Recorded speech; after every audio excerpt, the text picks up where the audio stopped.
আপনি কোন দল করেন? আমি দূরসাতা কোনো দলই করি না। কোন দল এবার বিশ্বকাপ জিতবে? কখনোই জ্যোতিষী ছিলামও না, আগামীতে কখনো জ্যোতিষী হব না।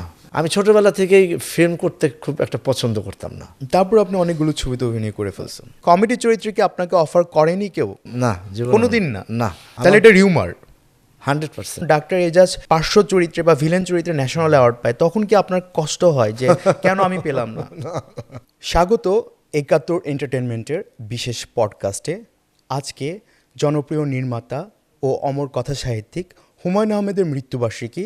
সেই উপলক্ষে আজকের পডকাস্টে রয়েছেন হুমায়ূন আহমেদের নাটকে অভিনয় করে জনপ্রিয়তা পাওয়া অভিনেতা ফারুক আহমেদ। তার সঙ্গে কথা বলবো, জানবো হুমায়ূন আহমেদকে ঘিরে তার অজানা স্মৃতি।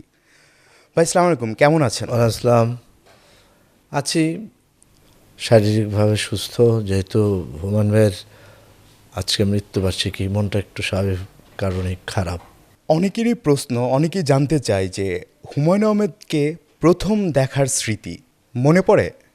হ্যাঁ, এটা 1972 সালের শেষের দিকের কথা, স্বাধীনতা উত্তর। আমরা থাকতাম হুমায়ুন রোডে, হুমায়ুন ভাই থাকতো বাবর রোডে। তারপরে হুমায়ুন ভাইয়ের ছোটো ভাই আহসান হাবিব আমার বন্ধু, স্কুলের ফ্রেন্ড, ও আমার সাথে পড়তো।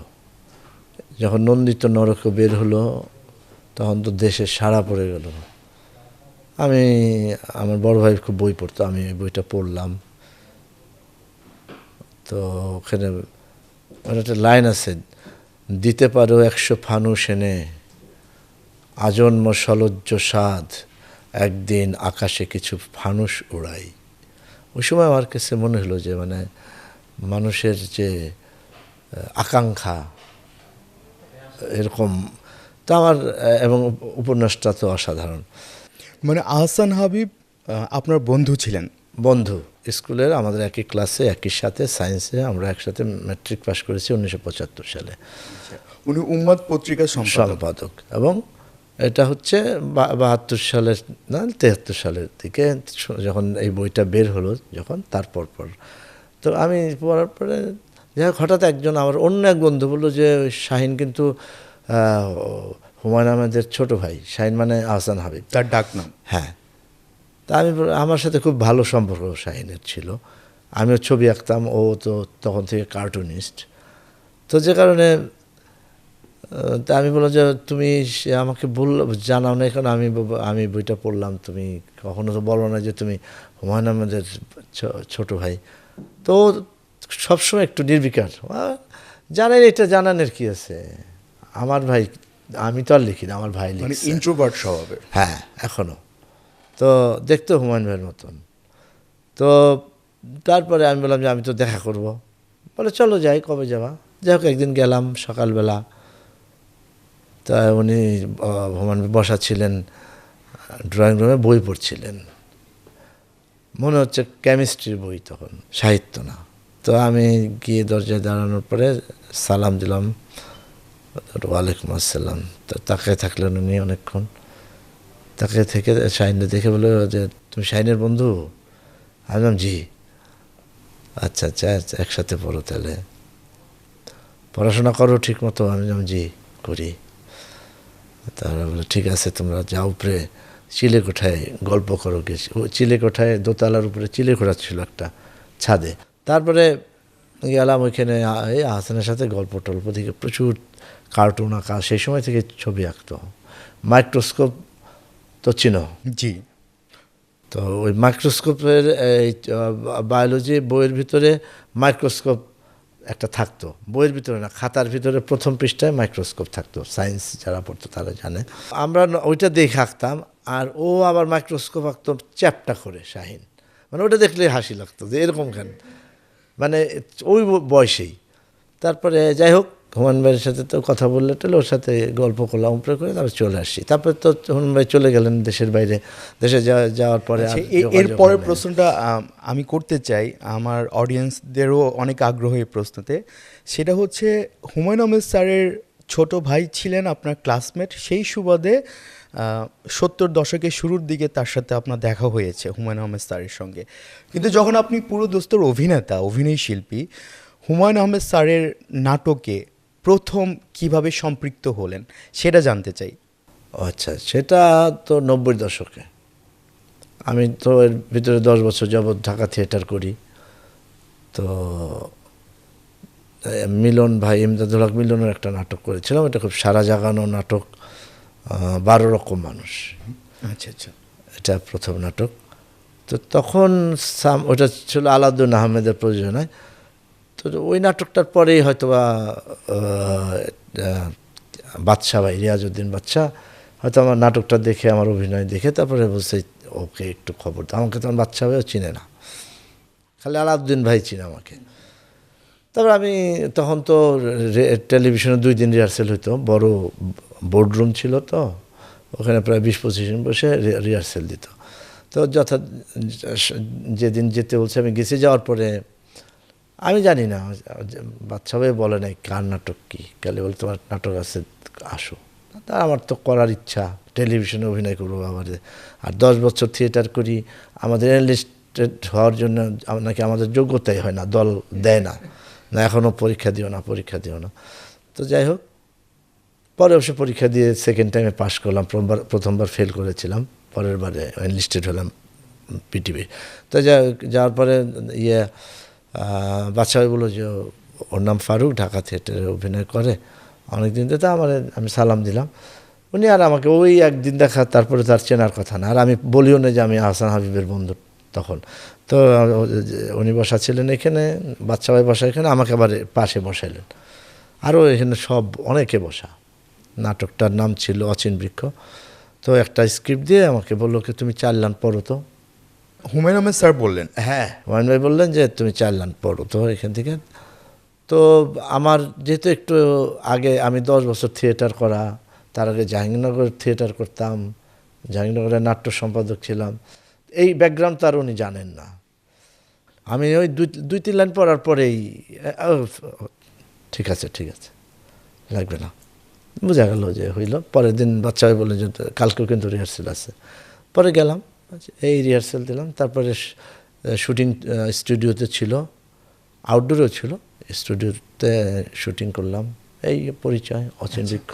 তাহলে অচিন বৃক্ষ, হ্যাঁ, অচিন বৃক্ষ নাটকের মাধ্যমে হুমায়ুন আহমেদ স্যারের সঙ্গে আপনার প্রথম কাজ।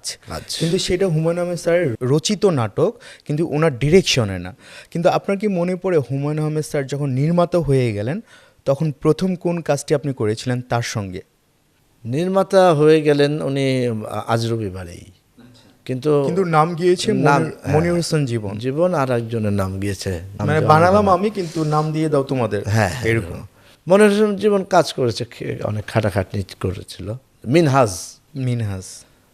মিনহাজই নিয়ে আসছিল মনির হোসেন জীবনকে। পরে মনির হোসেন জীবন উনি তো চলে গেছেন, মরে ইন্তেকাল করেছেন। যাই হোক, তো পরে মনির হোসেন জীবনে বেশি খাটাখাটি পারে যে তোমাদের 2 জনের নাম দিয়ে দাও। আচ্ছা, যে নাটকটা নিয়ে এত গল্প হচ্ছে আজ রবিবার, সেই নাটকের আপনার সঙ্গে আপনার বাস্তব জীবনের সহধর্মিণী, আপনার অর্ধাঙ্গিনী অভিনয় করেছেন এই নাটকটিতে। ফুলি চরিত্রে আপনি ছিলেন মতি চরিত্রে, আপনার স্ত্রী। জানতে চাই, এই যে দুইজন স্বামী স্ত্রী একই নাটকে অভিনয় করলেন, সেটা কি পূর্ব পরিকল্পিত, নাকি হুমায়ুন আহমেদ স্যারই চেয়েছিলেন যে আপনার সাথে আপনার ওয়াইফ অভিনয় করবে? এরকম কোনো কথা ছিল না। আমি তো আগে নাটক করেছিলাম। আর যেহেতু তুমি অর্ধাঙ্গিনী বললা, অর্ধাঙ্গিনী থিয়েটার করতো। আমি ঢুকলাম 83-তে ঢাকা থিয়েটারে, সে 86-এ। সে মঞ্চ খুব ভালো অভিনয় করে। তো তাকে নিয়েছে সুবর্ণা মুস্তফা, আরেক লিজেন্ড। একই দলের ছিলাম। তো বলে যে নাসরিন করুক এটা। বাচ্চা ভাইকে বললো, বলে হ্যাঁ করুক। আর সুবর্ণা মুস্তফা জানে যে ও তো ভালো করবেই।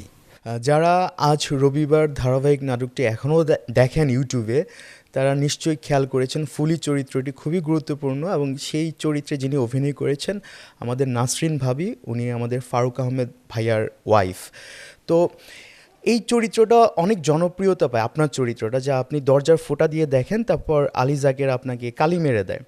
তো যখন আপনারা শুটিং করতেন, ওই চোখের ওই কালিটা সম্পর্কে আমরা একটু জানবো, আসলে কীভাবে শ্যুটটা করা হতো, অনেকেরই আগ্রহ। এটা সো সিম্পল। আমরা আগে কালি মেরে তারপরে চোখটা দিয়ে রাখতাম। আমি কখনো এরকম যে ওই পর্যন্ত স্টপ, তারপর কালিটা দিয়ে তারপর যখন দেখতাম ভিতরে চোখটা দিতাম, তখন তো কালি মারাই থাকতো। যখন বের হইতাম তখন কালি দেওয়া দেখা যেত। ফারুক ভাই, আপনার হুমায়ুন আহমেদ স্যারের সাথে এত এত জনপ্রিয় নাটক আছে যে আমি কোনটা রেখে কোনটা বলবো। আজকে স্যারের প্রয়াণ দিবস, স্যারকে নিয়ে স্মৃতিচারণ করতে গেলে আমাকে আরও কয়েকটা উদাহরণ দিতে হবে। যেমন আপনার আমি মনে করি, এটা আমার ওপিনিয়ন, যে আপনার সবচেয়ে জনপ্রিয় চরিত্র হচ্ছে উড়ে যায় বকপক্ষী নাটকের চরিত্রটি, তৈয়ব। এই আমার ধারণা যে আপনি জীবনে যত কাজ করেছেন সবচেয়ে জনপ্রিয় চরিত্র হচ্ছে এটা। এক নম্বরে রাখবো আমি। তৈয়ব চরিত্রটিতে আপনি অফার পেলেন কিভাবে? হুমায়ুন আহমেদ স্যার কি ফার্স্ট চয়েস আপনিই ছিলেন, বা আপনার কাছে যখন এই স্ক্রিপ্টটা আসলো সেই গল্পটা শুনবো? তৈয়ব চরিত্রটা আসলে এত বড় ছিল না, ছোট একটা চরিত্র ছিল। প্রথমে আমার মনে হয়েছে যে এই চরিত্রটা করবো, এটা তো একটা দীর্ঘ ধারাবাহিক 26 পর্ব। আর হুমায়ুন আহমেদ বা হুমায়ুন ভাই অনেক দীর্ঘ, মানে 100 পর্বর কোনো সিরিয়াল করেন নাই। বলতো যে আমি ছোট ছোট করে করব, 26 পর্বের উপরে ওনার কোনো সিরিয়াল নেই। এটা ছিল 26 পর্ব সম্ভবত। তো উনি যখন নাটকটা, যখন স্ক্রিপ্টটা পুরাটা তো করেন নাই যেহেতু সিরিয়াল, 6 পর্বের মতন করা ছিল। এটা রিডিং যখন পড়লেন, আমাকে যখন তৈয়বটা দিলেন, ওটা তো তেমন মানে অত ছিল না, গুরুত্বপূর্ণ ছিল না। 6 পর্ব না, 2 পর্ব বোধহয় করা ছিল। তো ওটার ভিতরে আমার কাছে খুব গুরুত্বপূর্ণ মনে হলো না। তো আমি একজনকে বললাম, যখন উনি ওটা রিডিং করলো, তারপর যখন চলে গেলাম আমি রুমে, তা আমি বললাম যে এটা আমার তো করার ইচ্ছা নেই এই চরিত্রটা। তখন সে আমাকে বলল, না আরে হুমায়ুন স্যারের কাজ, এটা আপনার করা উচিত, না করে না, স্যার মাইন্ড করবে, আর আপনি করেন। তারপর আমি করলাম শুরু। এই গল্পটা ছিল একটা গায়েন দলের উপরে, আসলে মূল ফোকাসটা ছিল গায়েনের উপরে। এই গানের দল, আমরা বিভিন্ন জায়গায় যাই, বিভিন্ন কাজ করি, এরকম ছিল বিষয়টা। এটা মাসুম আজিজ ভাই চলে গেছেন, হ্যাঁ। তার এটা আবার ডাক্তার এজাজ শ্যুট করেছিল আপনার চরিত্রে, না গায়েনের চরিত্রে, যেটা মানে মাসুম আজিজ ভাই যে চরিত্রটা। এই তথ্যটা আমাদের এই পডকাস্টে আশা করি আমাদের অডিয়েন্সরা প্রথম জানতে পারলো। উড়ে যায় বকপক্ষী নাটকের যে গায়ন চরিত্রটা মাসুম আজিজ ভাই করেছিলেন, সেটা প্রথমে শুটিং করেছিলেন ডাক্তার এজাজ। হ্যাঁ, কারণ করার পরে শ্যুট করে কয়েকটা দৃশ্য, 5-6টা দৃশ্য বোধহয় করা হয়েছিল। পরে হুমায়ুন ভাই যখন দেখলেন, উনি তো সবসময় মানে যেটাই করতাম আবার উনির সাথে সাথে দেখতেন যে কী অবস্থা। কিন্তু ডাক্তার সাহেব তো অভিনয়টা অবশ্যই ভালো, অনেক ভালো অভিনেতা, কিন্তু মানে হুমায়ুন ভাইয়ের কাছে মানে গায়ন হিসাবে মনে হচ্ছে না। ওই চুল ছোট ছিল আমাদের, এরকম চুল। তারপরে হঠাৎ করে বললো যে একটু গায়ন, একটু চুল থাকবে, ঝাঁকি দিবে, মানে ওই যে বয়াতি কি কুদ্দুস বয়াতি চিন্তা, মানে হয়তো বা মাথায়, হয়তো বা, এটা আমার সাথে কখনো আলোচনা হয় নাই। তো যাই হোক, চেঞ্জ করা হলো, করে তখন আবার বললো যে কাকে দেওয়া যায়। যে কয়েকজন বললো যে এরকম একজন আছে, উনি এই ধরনের ক্যারেক্টার করতে পারে, উনি গানও গায় এবং চুলও আছে মোটামুটি বড়। তারপর ওনাকে খবর দেওয়া হলো, তো উনি করলেন। তারপরে থাকলেন। তারপরে ডাক্তার সাহেব তো আবার অন্য যে আর চরিত্র করেছে ওই নাটকেই, উড়ে যায় বকপক্ষীতেই অন্য একটা চরিত্র।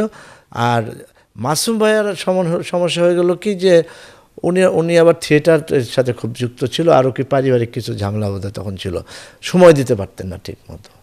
এরপরে হয়ে গেল কি, আমার চরিত্রটা 2-3টা দৃশ্য করার পরেই হুমায়ুন ভাইয়ের কাছে ভালো লাগলো। মানে মূল বিষয়টা কি, হুমায়ুন ভাইয়ের কাছে ভালো লাগতে হবে, ওনার কাছে ভালো লাগতে হবে, যেটা সেইটাই ভালো। হ্যাঁ, এটা ওনার ভিতরে কাজ করতো সবসময়। আমি অনেক বিখ্যাত অনেক অভিনেতার নাম অনেক সময় বলছি অমুক কিনা, উনি বলতেন যে আমার কাছে ভালো লাগে না। আমি যে খুব বড় অভিনেতা কিন্তু তা না, কিন্তু ওনার ভালো লাগতো আমার অভিনয়, এই জিনিসটা ছিল। তাই তো যখন মাসুম ভাই করতে একটু সময় কম দিল, তখন চরিত্রটা মানে উনি তো লিখছেন, তখন দেখলো যে না ওটা আমার কাছে ভালো লাগছে, তখন আমার উপরেই চলে গেল প্রায় নাটক দেখলেই বোঝা যায়। হ্যাঁ, নাটকটা দেখলেই বোঝা যায় এটা ওয়ান এবং ম্যান এক আর্মি। সময় শাওন দুষ্টমি করে বলল যে স্যার আপনি এক কাজ করেন, এই উড়ে যায় বকপক্ষী নাল দিয়ে এই নাটকের নাম চেঞ্জ করেন। কি নাটকের নাম কেন চেঞ্জ তৈয়ব। করবো? হ্যাঁ, বলে যে এটার নাম লেখেন, নাম দেন উড়ে যায় তৈয়ব পক্ষী। এটা মানে মজা করে আর কি বলে, মানে আমার এত দৃশ্য চলে আসলো। তো ওইভাবে আর কি করা। আচ্ছা, আমরা অভিনয় থেকে বের হয়ে এবার অন্য প্রসঙ্গে আসি। সেটা হচ্ছে ফিলোসফিক্যাল কোনো প্রশ্ন নেই। আপনি টের পাবেন কি প্রশ্ন। আজকে পুরো পৃথিবী তাকিয়ে আছে আমার দিকে, আপনার দিকে না। তাহলে কার দিকে? আজকে বিশ্বকাপ ফাইনাল খেলা স্পেন আর আর্জেন্টিনার। তো আপনি কোন দল করেন? আমি দূরসাতা কোনো দলই করি না। আমি এই লাইনটাতে আসতাম। আপনার জীবনের সেরা যদি 4-5টা ডায়লগ বলা হয়, তার মধ্যে একটা ডায়লগ হচ্ছে দূর ছাতা কোনো দলই করুম না। এই ডায়লগটা কি হুমায়ুন আহমেদ স্যার লিখেছিলেন নাকি আপনি ইম্প্রোভাইজ করে দিয়েছিলেন, এবং সেটা কোন কাজে ব্যবহৃত হয়েছিল, এবং সেটার জন্য আপনি কি কি ফেস করেছেন জীবনে? কিছুই ফেস করিনি, এটা হুমায়ুন ভাই লিখে দিয়েছেন, আমি অভিনয় করেছি। এবং আমাদের মানিকগঞ্জ অঞ্চল দূরসাতা এটা বলে। সো দ্যাট এটা আমার কাছে, এখানে ব্যবহার করাটা আমার কাছে একটু অবাক এবং ভালো লেগেছে, যে দূরসাতা শব্দটা যে মানে আপনার নিজ গ্রামের আঞ্চলিক একটা ডায়লগ, এটা এই অঞ্চলে বলে, নেত্রকোনা কিশোরগঞ্জ অঞ্চলে হয়তো বলে। তাহলে আপনার মানে জনপ্রিয় ডায়লগ হচ্ছে দূর ছাতা কোনো দলই করবো না। এটার জন্য কি বাস্তব জীবনে আপনি ব্রাজিল বা আর্জেন্টিনা করছেন না? মানে আপনি কেন দল করছেন না? কোনো দলকে কেন সাপোর্ট করতেছেন না? যেহেতু বাংলাদেশ নাই, আমি বাংলাদেশের সাপোর্টার, এই জন্য। হ্যাঁ, আর আমি খেলা দেখি, আমি ফুটবল খেলা খুবই পছন্দ করি।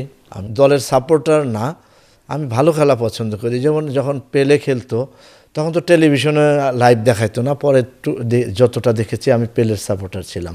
তারপরে 86-এ আমি মানে মোটামুটি দেখি আর কি।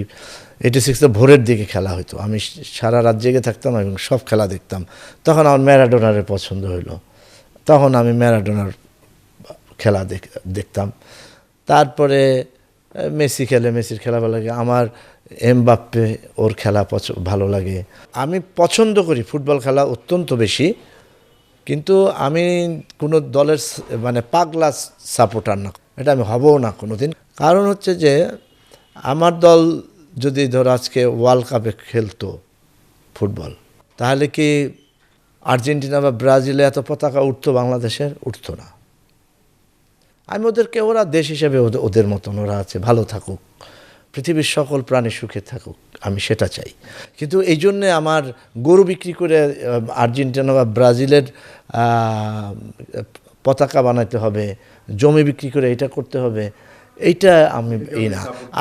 আমি ফুটবলটাকে একটা শৈল্পিক খেলা মনে করি, যে অনেক ভালো খেলে, যারা ভালো খেলে আমি সেটাই পছন্দ করি। সেই কারণে আমি কোনো দলের উন্মাদ সাপোর্টার না। তারপরও একটা থাকে না ভবিষ্যৎবাণী করা, প্রিডিকশন আমরা যেটাকে বলি, যে স্পেন না আর্জেন্টিনা কোন দল এবার বিশ্বকাপ জিতবে, কি মনে হয় আপনার? আমি কখনোই মানে জ্যোতিষী ছিলামও না, আগামীতে কখনো জ্যোতিষী হব না। বুঝছি, এখানে কবি নীরব। আমরা আবারও হুমায়ুন আহমেদ স্যারের প্রসঙ্গে ফিরে আসতেছি। আপনি হুমায়ুন আহমেদ স্যারের বেশিরভাগ নাটকে অপরিহার্য শিল্পী। আমি যদি বলি যে 10টা নাটক হচ্ছে এক বছরে, আপনি 9টাতেই আছেন।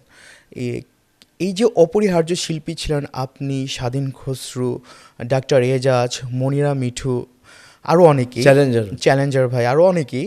তারপর কি মানে এখনকার সময়ের কথা বলছেন না, ওই সময় যখন আপনারা হুমায়ুন আহমেদ স্যারের নাটকে র্যান্ডম কাজ করছেন, তখন কি অন্যান্য ডিরেক্টরের নাটকে কি কম গুরুত্ব পেতেন, বা যে যত্নটা, যে আদরটা হুমায়ুন আহমেদ স্যারের ইউনিটে পেতেন, সেটা কি অন্যান্য ডিরেক্টরের নাটক সিনেমাতে আপনারা পেতেন না? তখন তো আমরা অন্য জায়গায় কাজই করতাম না খুব একটা।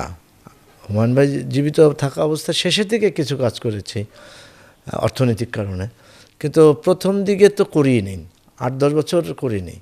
আমার কাছে কেন যেন মনে হতো যে হুমায়ুন ভাই কষ্ট পেতেন অন্য জায়গায় কাজ করলে। মানে ভিতরে ভিতরে মনে করতেন যে তো ওটা আমার ছোট ভাই, আমার সন্তান, আমার তৈরি, আমার সাথে কাজ করে। তৈরি ঠিক না, মানে আমার মানুষ, সে ওন করা। হ্যাঁ, ওন করতে। এবং তাহলে ও আবার অন্য জায়গায় কাজ করে, কিন্তু কোনোদিন বলতেন না যে তুমি করো না। কিন্তু একটা চাপা অভিমান থাকতো। আমার কাছে মনে হতো এটা ভুলও হতে পারে। উনি কখনো বলতেন না যে কেন করলাম, কিন্তু বলতো যে যেখানে করো ভালো কাজ করবা, এটা বলতেন। আচ্ছা, নাটকে আপনি তুমুল জনপ্রিয় তখনও এখনও। যখন আপনি এখন এত জনপ্রিয় না। যখন আপনি সিনেমায় নাম লেখালেন, প্রথম সিনেমা ৭১-এর যিশুতে মানে এত যৎসামান্য চরিত্র কেন বেছে নিয়েছিলেন? আপনার কাছে মনে হয়নি যে এইটা আমি না করলেও পারতাম? না, আমি বেছে নিইনি। এটা আমাকে দেওয়া হয়েছে ঢাকা থিয়েটারের, এটা বাচ্চু ভাইয়ের ছিল, এটা কাস্টিং হয়ে গেছিল। আমি তখন ব্র্যাকে চলে গেছিলাম 1 বছরের জন্য চাকরি নিয়ে। ওই সময় এই সিনেমাটা হয়। তো আমি কেরামত মঙ্গল করতাম মঞ্চে, নাটক। হ্যাঁ, ওটার কেরামতের চরিত্র করতাম। তুমি তো জানো মেন কাস্টিং ছিলাম। তো বাচ্চু ভাই, আমি 1 বছর থাকার পরে বাচ্চু ভাই বললো চলে আয়, নাটকটাও তাহলে তো করতে হবে। তো যদি আমরা 3 জনে মিলে কেরামত করতাম, 3 ঘন্টার চরিত্র ছিল এটা। শতদল বড়ুয়া করতো ফার্স্ট অংশ, 14 বছর থেকে 60 বছর, 22 বছর থেকে 35 বছর আমি করতাম, আর 35 থেকে 60 বা 55 বছর ফরিদি ভাই করতেন এরকম। কিন্তু মিডিলের একজন না থাকলে তার করা যায় না। বাচ্চা বলে চলে আয়, তখন আমি ঢাকায় চলে আসলাম। তখন আমি আবার কেরামত করলাম। তখন ৭১-এর যিশুর কাস্টিং শেষ হয়ে গেছে, মানে কাস্টিং ওই 1 বছর ওইটা নিয়ে কাজ হয়েছে, কাস্টিং হয়েছে। লাস্টে বলে যে একটা আমাকে রাখতেই চাচ্ছে। আর যেহেতু আমি অত্যন্ত সিনসিয়ার ছিলাম, আমি এখনও সিনসিয়ার, আমি আমি আমি সিনসিয়ার এবং সৎ মানুষ। সততার সাথে আমি, তুমি জানো কিন্তু অডিয়েন্স জানে না। আমার জবান সহজে নাপাক করি না, যে আমি তোমাকে একটা কথা দিলাম সেটা রাখবো না, এটা আমার জীবনে ঘটে না কখনো। আমার এই জীবনের 40-42 বছর বা 45 বছরের অভিনয় জীবনে টেলিভিশনের নাটকে আমি ডেট দিয়ে আমি তারপরে ক্যান্সেল করেননি কখনো, বা শিডিউল ফাঁসাননি? না, শিডিউল ফাঁসাই। আর টাইম মেনটেন? না, টাইম এখন একটু কম মেনটেন হয়। টাইম মেনটেন করি 10-15 মিনিট, আধা ঘন্টা, সেটা হতে পারে, এদিক হয়। আচ্ছা, হুমায়ুন আহমেদ স্যারের নাটকে খুবই গুরুত্বপূর্ণ চরিত্রে আপনাকে দেখা যেত, সারা জীবনে আমরা তাই দেখেছি, আপনার চরিত্রের ওজন থাকতো। হুমায়ুন আহমেদের সিনেমাতে কেন আপনাকে ওজনদার ক্যারেক্টারে দেখা যায়নি? সেটা তাকে এখন জিজ্ঞেস করতে পারবো না। আপনার কি মনে হয় যখন হুমায়ুন আহমেদের নাটকে বা ধারাবাহিক নাটকে আপনি খুব স্ট্রং ক্যারেক্টার পান, তো সিনেমাতে খুব ছোট ছোট ক্যারেক্টার, যেমন আমি বলবো 9 নম্বর বিপদ সংকেত, আপনি না করলেও পারতেন। হ্যাঁ, শ্যামল ছায়াতেও যে খুব বেশি গুরুত্বপূর্ণ ছিল আমি বলবো না। শ্যামল ছায়াতে তেমন গুরুত্বপূর্ণ ছিল না, কিন্তু আমি আবার নৌকা চালাতে পারতাম, এটা একটা ফ্যাক্টর ছিল, এই জন্য এটাতে আমাকে করতে হয়েছে। এবং শ্যামল ছায়াতে সবচেয়ে গুরুত্বপূর্ণ ক্যারেক্টার আমার আর ডাক্তার রেজাজেরই। যখন লাস্টে যেই ছবি, যখন দেখা গেল যে একটা পতাকা উঠছে বাংলাদেশের, যখন আমরা স্যালুট দিই দুজনে, এটা সবচেয়ে গুরুত্বপূর্ণ একটা জায়গা আমি মনে করি। আর 9 নম্বর বিপদ সংকেত, 9 নম্বর বিপদ সংকেতে একটা সিন ছিল, আমরা 2 জন যখন এটার কাস্টিং হবে তখন আমরা লন্ডন চলে গেছিলাম একটা নাটক করতে, ডিগবাজি।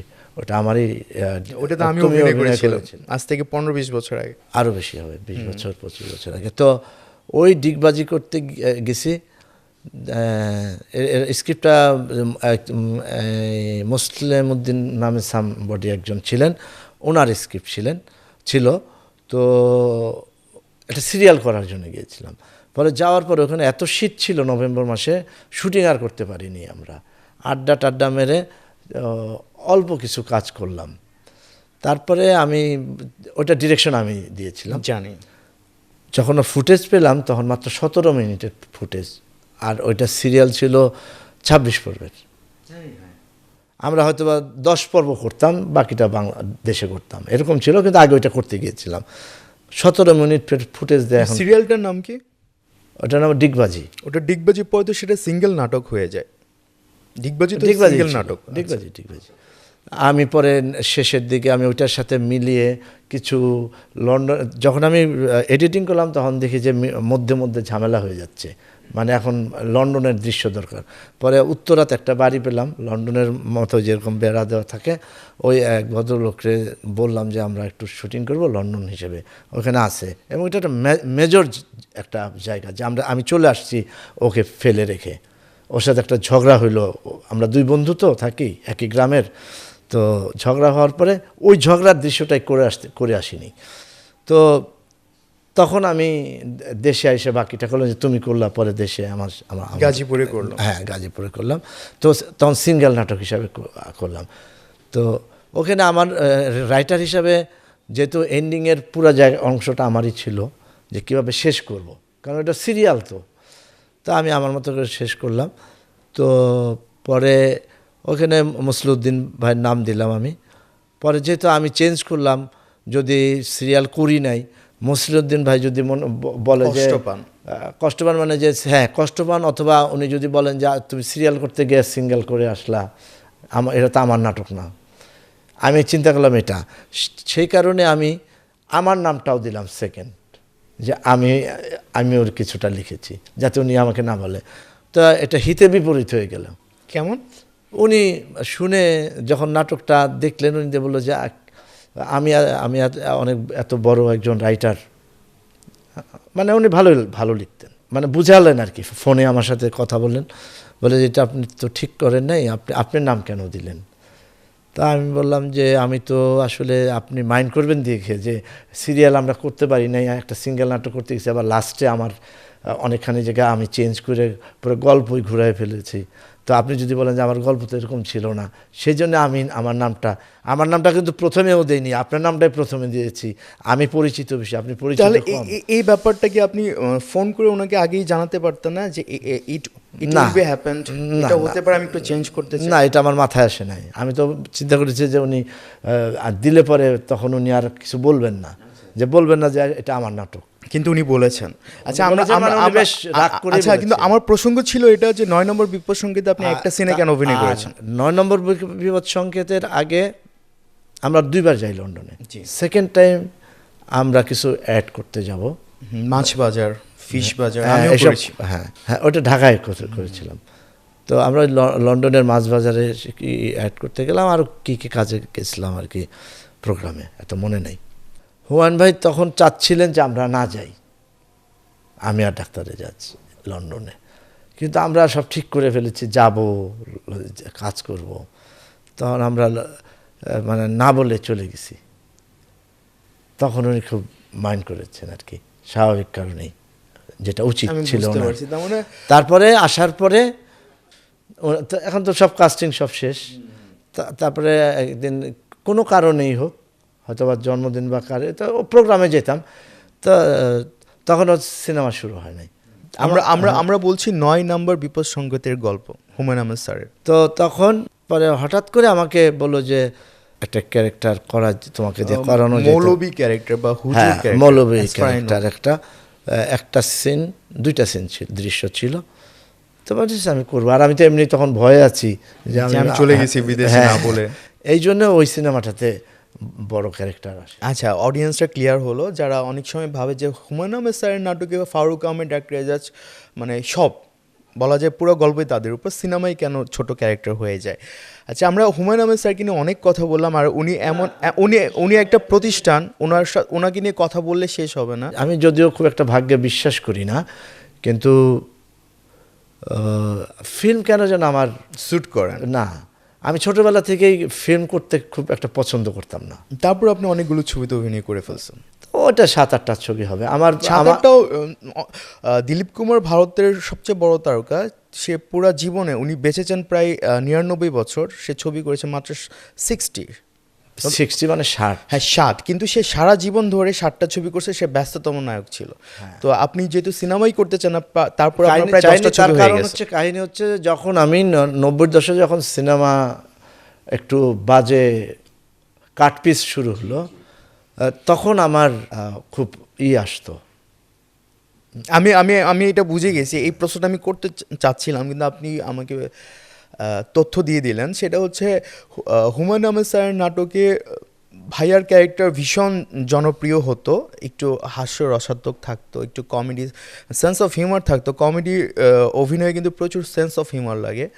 তো ঘরে ঘরে যখন পরিচিত মুখ, তখন মূলধারা বাণিজ্যিক ছবির অনেক নির্মাতা হুমায়ুন আহমেদ, ফারুক আহমেদ ভাইকে তাদের সিনেমা নিতে চেয়েছিল কমেডি চরিত্রে, যে চরিত্রে না। দিলদার বা আফজাল শরীফরা অভিনয় না করতেন। না না না। আমি এই গল্পটা আমি অনেক জায়গা থেকে শুনছি, সেটা যদি মিথ্যা হয় আপনি বলবেন যে সেটা মিথ্যা, এটা আপনি মিথ্যা। আপনি বলবেন।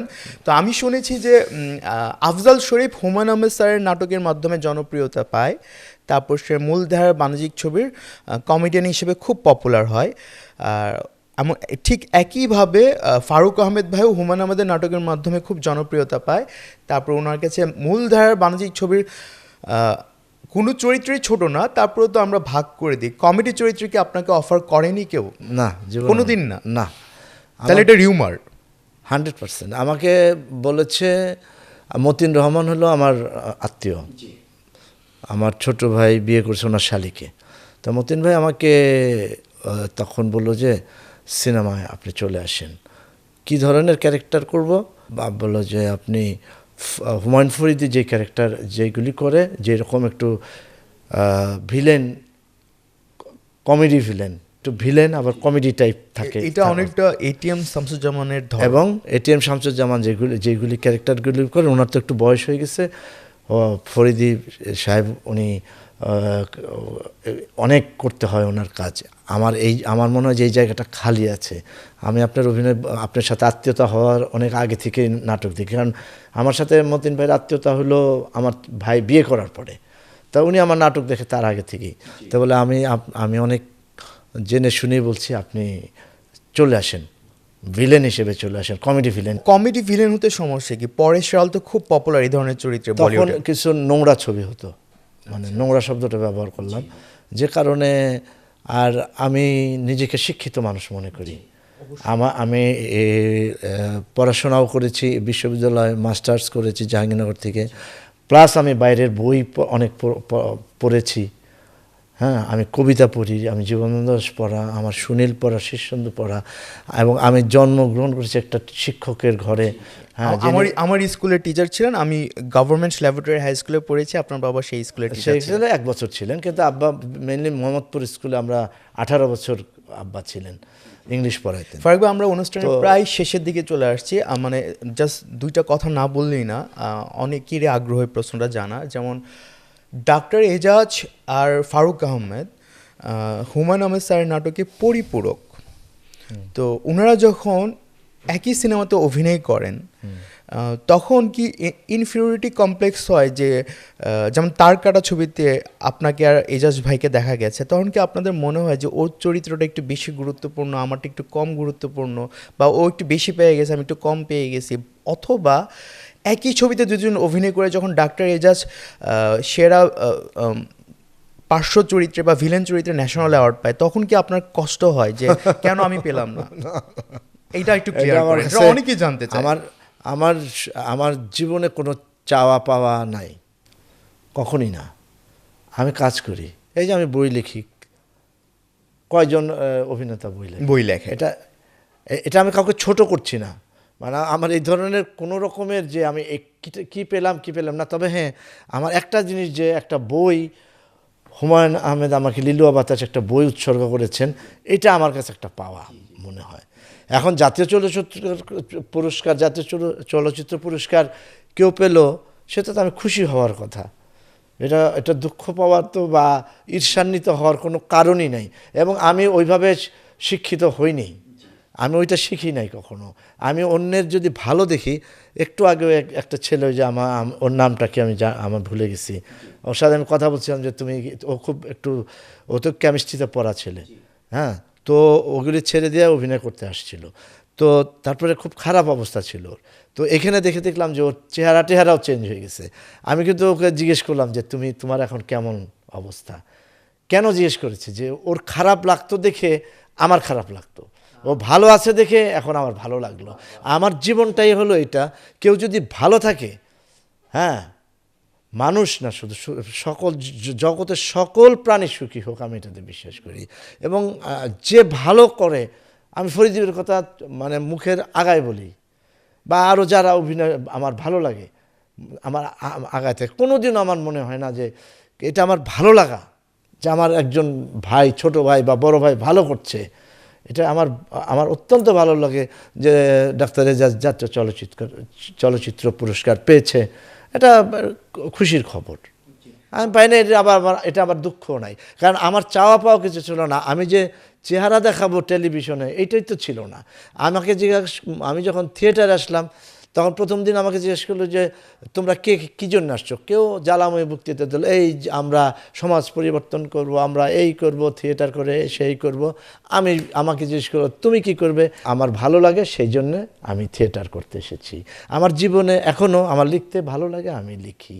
হ্যাঁ, আমার গান গাইতে ভালো লাগে, আমি গান গাই। গান শুনবো, গানও শোনাতে পারি। ভাইয়া অনেক ইমোশনাল হয়ে গেছে, আমি Emotional ইমোশনাল, কারণ এই ধরনের অনেক এলিগেশনস ভাইয়ের নামে আসে, কিন্তু না, আমি শুনি না। কিন্তু এটা যে আমরা শুনি, কারণ আমরা বিভিন্ন জায়গায় ঘুরি, কিন্তু ব্যাপারটা আমি ঘরে বন্দি থাকি। কিন্তু তারপর আমার 68 কিন্তু বছর কিন্তু বয়স। কিন্তু ব্যাপারটা ভুল।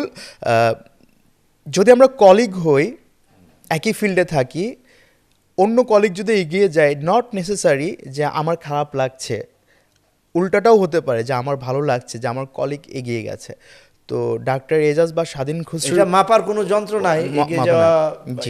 এটা অনুমান করা যায়, কিন্তু কোনো যন্ত্র দিয়ে মাপা জানা যে আমি 10 কেজি ও 9 কেজি।